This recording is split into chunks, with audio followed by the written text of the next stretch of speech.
जब पति ने की दूसरी शादी तो पहली बीवी ने बहुत ही बवाल किया।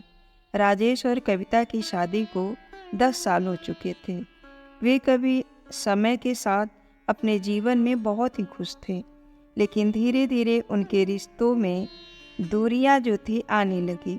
छोटी छोटी बातों पर झगड़े, पारिवारिक दबाव और एक दूसरे के लिए समय न होने से उनके रिश्तों में खटास आने लगी थी। इस खटास ने इतना बड़ा रूप ले लिया कि राजेश के परिवार ने उसे दूसरी शादी करने के लिए मजबूर कर दिया। लेकिन कविता के गुस्से और आक्रोश ने इस दूसरी शादी को तहलका बना दिया। एक सुखी शादी और रिश्ते की टूटन क्या होती है। कविता और राजेश की शादी की शुरुआत बहुत ही शानदार थी।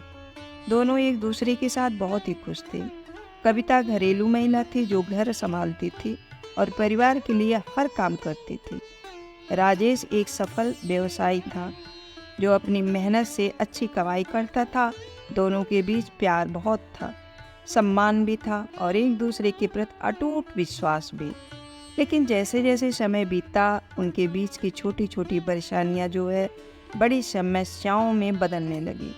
राजेश की काम के प्रति बढ़ते जुनून ने कविता के साथ उसके रिश्ते को ठंडा कर दिया।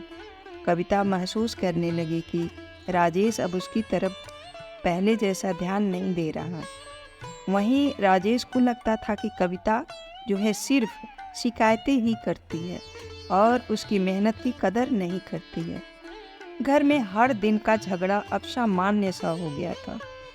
उनके रिश्तों में संवाद की कमी थी और गलतफहमियों का अंबार था। कहते हैं दूसरी शादी का जब फैसला राजेश के माता पिता ने भी घर के माहौल को देख कर लिया था ना, तो उन्हें लगता था कि यह शादी अब आगे नहीं चल सकती। उनका मानना था कि कविता की वजह से राजेश की जो है जिंदगी नरक बन गई है और उसे खुश रहने का अधिकार है। माता पिता के दबाव में आकर राजेश ने अपनी दूसरी शादी के लिए हाँ कर दी। उसकी शादी दूसरी एक युवा और मासूम लड़की मीरा से जो तय हो गई, तो जिसे उसके माता पिता ने भी स्वीकार कर लिया। राजेश को पता था कि यह फैसला सही नहीं है, लेकिन समाज और परिवार के दबाव के चलते उसने दूसरी शादी का मन बना लिया। कविता को इस बात की खबर तक जब लगी, तब राजेश की शादी की तारीख पक्की हो गई थी। शादी में किया तहलका जब कविता को यह खबर मिली तो उसका गुस्सा 7वें आसमान पर पहुंच ही गया। उसे लगा जैसे राजेश ने उसे धोखा दिया। बिना किसी देरी के कविता ने राजेश और उसके परिवार को सबक सिखाने का फैसला कर लिया था। उसने यह तय कर लिया कि वह राजेश की दूसरी शादी होने नहीं देगी। शादी के दिन जब कविता अचानक मंडप में आ दमकी, तब शादी में शामिल सभी लोग चौंक गए थे। कविता ने सामने सबके चिल्ला कर कहा, यह शादी नहीं हो सकती।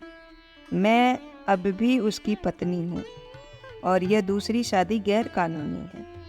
मेहमानों और परिवार के लोग के सामने कविता ने राजेश और उसके पिता माता को जमकर खरी खोटी सुनाई।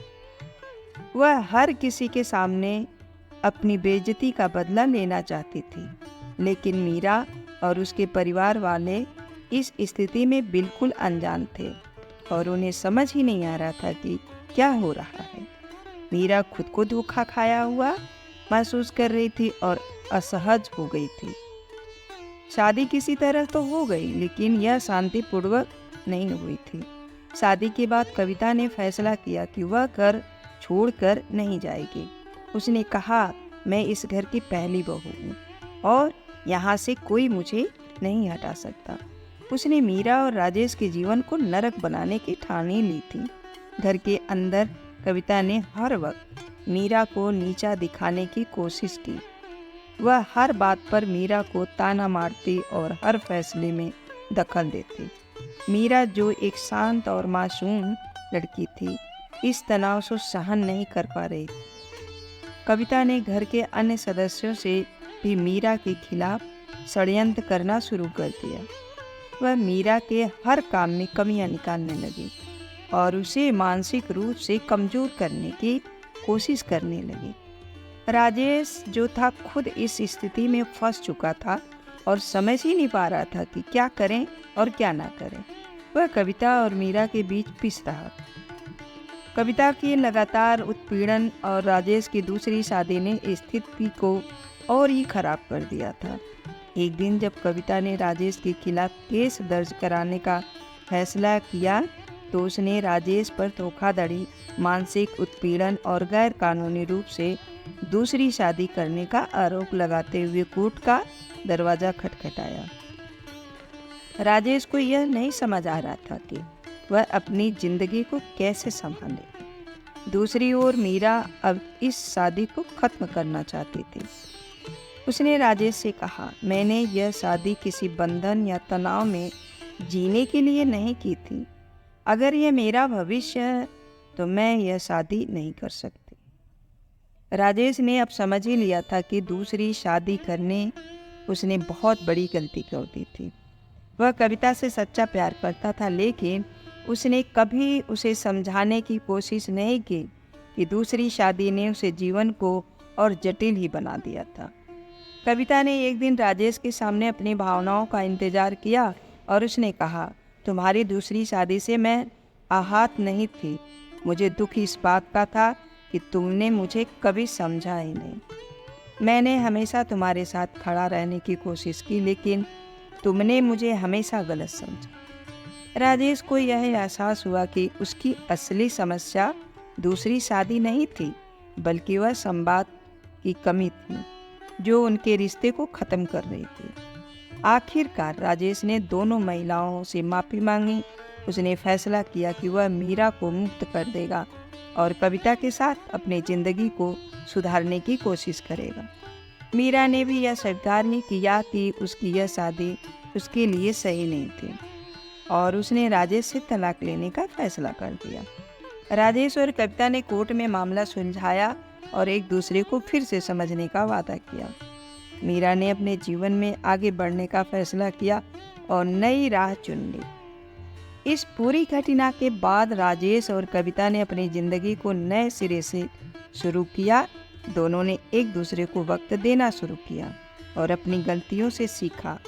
कहानी का अंत यह बताता है कि रिश्तों में संवाद की कमी है और गलतफहमी किस तरह जीवन को मुश्किल बना देती है। तो दूसरी शादी से कभी भी खुशहाल नहीं आ सकती, बल्कि एक दूसरे को समझने और स्वीकार करने से रिश्ते मजबूत होते हैं। इस कहानी से यह संदेश मिलता है दोस्तों कि रिश्ते आपसी समझ और संवाद से चलते हैं, न कि बाहरी फैसलों से। रिश्ते में कठिनाइयाँ आएगी, लेकिन उन्हें सुलझाने का सही तरीका संवाद और सहनशीलता है। तो कहानी कैसी लगी दोस्तों? अगर अच्छी लगी तो चैनल पे हैं तो सब्सक्राइब चैनल कर लें और लाइक कर दें और अपने दोस्तों के साथ ये वीडियो ज़रूर शेयर करें। Thank you.